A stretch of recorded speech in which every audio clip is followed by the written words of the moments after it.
रायगड, महाराष्ट्रासह देश विदेशातील ताज्या बातम्या पाहण्यासाठी मॅक्स इंडिया लाईव्ह चॅनलला सबस्क्राईब करा आणि बेल आयकॉन दाबायला विसरू नका। रिलायन्स नागोठणे कामगारांच्या हितार्थ कामगारांना भरीव पगारवाढ व सेवा सुविधा देणारा आजवरच्या इतिहासातील 2025चा सर्वोत्तम वेतनवाढ करार आहे। कामगार नेते व कामगार संघटनेच्या पदाधिकाऱ्यांचा पत्रकार परिषदेत दावा। यशस्वी कराराने कामगार वर्गात आनंदाचे वातावरण। Reliance industries limited Nagothane company व्यवस्थापन व कामगार संघटना यांच्यात 2025 या वर्षी अतिशय महत्त्वपूर्ण असा वेतनवाढ करार झालाय।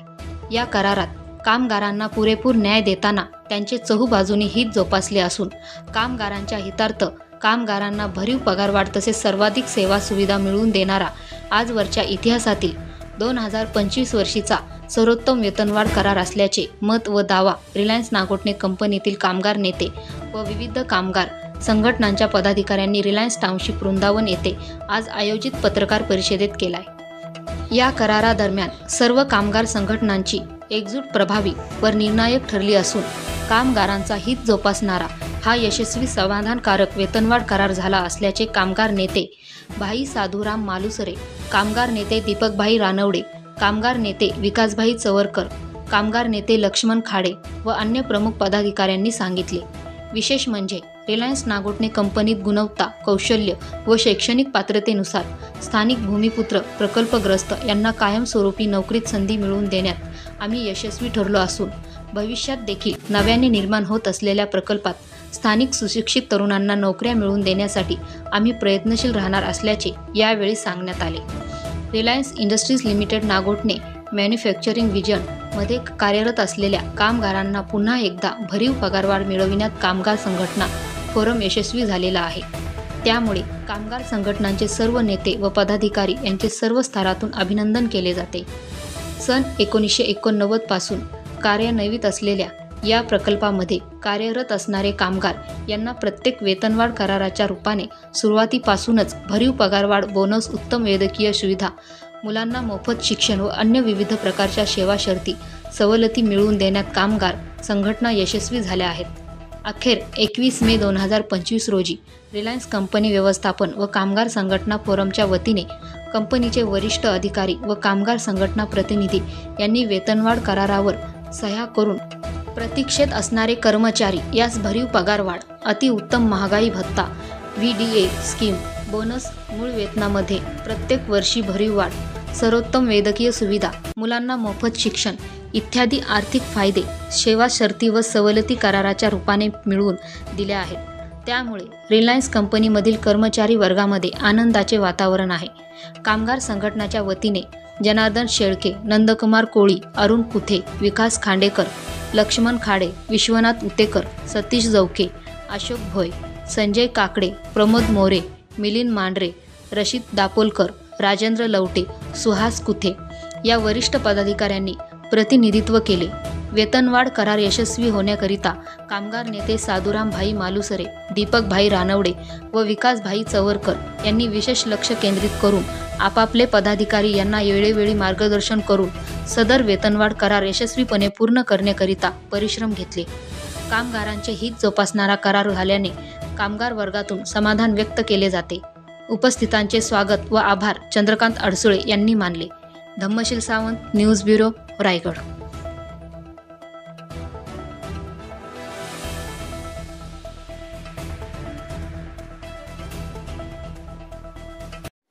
सर, काय सांगाल? रिलायन्स नागोठणे कामगारांसाठी एक कामगार हितार्थ करार झालाय असं या ठिकाणी म्हटलं जात आहे। काय नेमका हा करार आहे, कशा स्वरूपाचा आहे, कामगारांचा फायदा काय, थोडक्यात या संदर्भात काय सांगाल? महत्वाचे मुद्दे याच्यामधली ठळक वैशिष्ट्य या करारामधले अशी आहेत की आतापर्यंत जेवढे करार या ठिकाणी झाले, रिलायन्स आल्यापासून 2009, 2015 आणि 2021ला हे 3 करार जे झाले, ह्या तिन्ही करारांचं रेकॉर्ड ब्रेक करून झालेला हा करार आहे। म्हणजे अतिशय उत्तम असा करार याला म्हणावं लागेल आता जो झालाय तो। आणि या करारामधली वैशिष्ट्य जर सांगायचं झालं तर या कराराच्या रूपाने जी काय वाढ मिळाली CTC मध्ये ती देखील 16,500 आहे।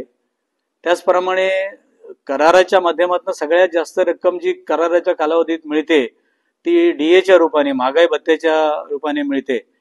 तर ती सुद्धा स्कीम जी बनवलेली आहे ही स्कीम सुद्धा अतिशय उत्तम आहे. मागचा आमचा करार जो होता त्या कराराच्या कालावधीमध्ये आम्हाला ती 22,600 सरासरी डीएची रक्कम मिळाली 5 वर्ष 2 महिन्यात, आणि ते आता प्रूव्ह झालेलं रेकॉर्डवर आहे. आणि ही जी स्कीम आता आम्ही बनवलेली आहे ती निश्चितपणे मागची जी डीएची स्कीम आहे त्याच्यापेक्षा अतिशय चांगल्या डीएची रक्कम या 5.5 वर्षाच्या कालावधीत मिळेल. त्याचबरोबर आम्हाला अॅन्युअल इन्क्रिमेंटच्या रूपाने एक 4,500 रुपये या कराराच्या कालावधीमध्ये येतील. म्हणजे थोडक्यात जर आपण बघायचं म्हटलं तर हा करार 16,500 अधिक मूळ आमची जी काय पगारवाढ आहे बेसिक मधली ती 4,000 रुपये, म्हणजे 20,500 झाले. आणि डीएच्या माध्यमातून मागच्या वेळेस आम्हाला जी 22,600 आली होती, मुळात ती रक्कम आमची 32,000 जो काय आमचा सरासरी बेसिक होता त्याच्यावरती आलेली 22,600 होती. आताचा आमचा सरासरी बेसिक झालेला आहे जवळजवळ 46,000.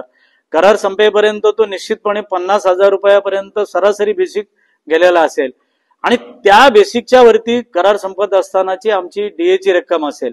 म्हणजे तो जर विचार केला तर डीएची रक्कम आम्ही अशी एक्सपेक्ट करतो की साधारणपणे 32,000च्या वरती डीए गेला पाहिजे, 32 ते 35,000पर्यंत या येणाऱ्या या कालावधीमध्ये. म्हणजे मे 2029 पर्यंत तो 32 ते 35,000, आता महागाई प्रिडिक्ट नाही करतायत पण सर्वसाधारणपणे ट्रेंड असा दिसतोय. त्यामुळे हा जो आमचा करार आहे 5.5 वर्षाचा, हा करार मूळ जरी आता दिसत असला 16,500 किंवा ते आमचं मूळ वेतनामधलं जे काय वाढ आहे बेसिक मधली ती सगळं पकडून हा साधारणपणे हा करार जो आहे तो 50 ते 55,000च्या आसपास या 5.5 वर्षामध्ये गेलेला असेल. आता या व्यतिरिक्त मेडिकल स्कीम अतिशय चांगली ठेवलेली, बोनस दर वर्षाला 64,000 रुपये प्रत्येकाला मिळणार आहे. इतर जे आमच्या आता मुलांना मोफत शिक्षण आहे, स्थानिक आमची जी भूमिपुत्र आहेत किंवा आमचे कामगार आहेत निवृत्त होतात त्यांच्या मुलांना इतर रोजगार मिळाला पाहिजे, अशा इतर बऱ्याचशा गोष्टी या कराराच्या माध्यमातून त्याचा आम्ही उहापोह केलेला आहे. आणि या ज्या काही चर्चा झाली किंवा जे काय दोन व्यवस्थापन आणि कामगार संघटनांमध्ये जे काय ठरलेलं आहे त्यानुसार आमच्या ज्या अपेक्षा होत्या त्यापैकी 90% पेक्षा अपेक्षा आमच्या पूर्ण झालेल्या आहेत. आणि या बाबतीमध्ये आम्ही व्यवस्थापनाला धन्यवाद दिलेला एवढ्या करता की अपेक्षा आमच्या ज्या होत्या त्याची लॉजिकली मांडणी केल्यानंतर त्यांनी कुठेही फारसा आम्हाला टाळाटाळ न करता किंवा विरोध न करता कामगारांची काळजी घेतली, निवृत्त होणाऱ्या कामगारांची काळजी घेतली, आणि त्याचप्रमाणे परिसरातल्या सर्व भूमिपुत्रांना, निवृत्त होणाऱ्या कामगारांच्या मुलांना नोकरीचं जे ट्रेंड सुरू केलेला आहे तो भविष्यात कायम ठेवण्याचं आश्वासन देखील आम्हाला व्यवस्थापनाने दिलेलं आहे. आणि त्यामुळं हा करार अतिशय सर्वोत्तम आहे अशा प्रकारचं आम्हाला ते समजतंय, आणि सर्व कामगारांना ते समजल्यामुळं वातावरण अतिशय आनंदाचं आहे या कॉम्प्लेक्समध्ये. तर काय सांगाल, आज करारासंदर्भातची पत्रकार परिषद आहे आणि आपण सर्व पदाधिकाऱ्यांनी भूमिका मांडलेली आहे. काय नेमका करार यशस्वी झालाय म्हणता येईल? रिलायन्स व्यवस्थापनाबरोबर हा जो करार झाला ह्यावेळचा तो अतिशय सुखकारक झालेला आहे. त्यामुळे प्रत्येक कामगार हा खुशीत आहे, उत्साहात आहे. याचं कारण असं की पूर्वी जे आम्ही करार करायचो आमच्या संघटना त्यावेळेला कोणतं ना कोणतं आंदोलन करावं लागायचं, आणि आंदोलन केल्यानंतरच ते पदरात पडायचं. ही पहिली वेळ आहे की कोणतंही आंदोलन करावं लागलं नाही, कोणत्याही कामगाराचा पगार संप करून फुकट गेला नाही, आणि सगळंच काही चांगलं कामगाराच्या पदरात आम्ही टाकलं. अगदी 99% जे काही आमच्या आशा अपेक्षा होत्या त्या पूर्ण झालेल्या आहेत. आणि व्यवस्थापनाला पण आमची विनंती आहे या दृष्टीने की आम्ही जसं सहकार्य केलं तसं सहकार्य तुमचं पूर्वी होतच यापुढेही राहावं. येणारा जो प्रकल्प आहे फार मोठा आशिया खंडातला पीव्हीसी प्रकल्प, त्याकरताही आमचं सर्व संघटनांचं सहकार्य नक्कीच राहील, कामगारांचं सहकार्य राहील. पण त्या ठिकाणी एकच आमची आठवण ठेवावी की तिथे जे भरले जाणारे कामगार आहेत ते स्थानिक असावेत.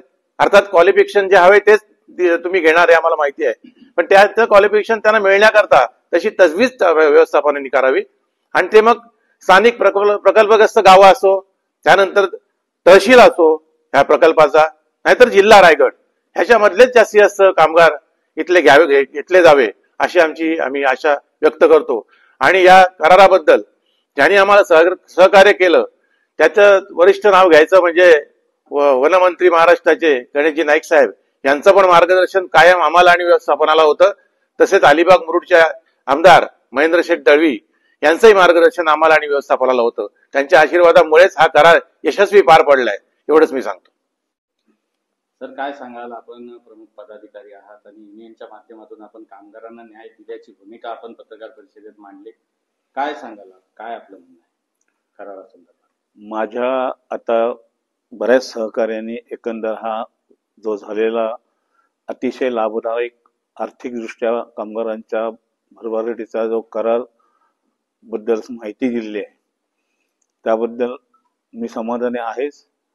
मला एक त्यातलं जास्ती समाधान असं वाटतंय की आत्तापर्यंत जे करार झालेले आहेत सन 2025चे, ह्या प्रत्येक करारामध्ये म्हणजे विशेष करून आम्ही IPCLच्या काळामध्ये 1995 सालापासून करार करत आलेलो आहोत.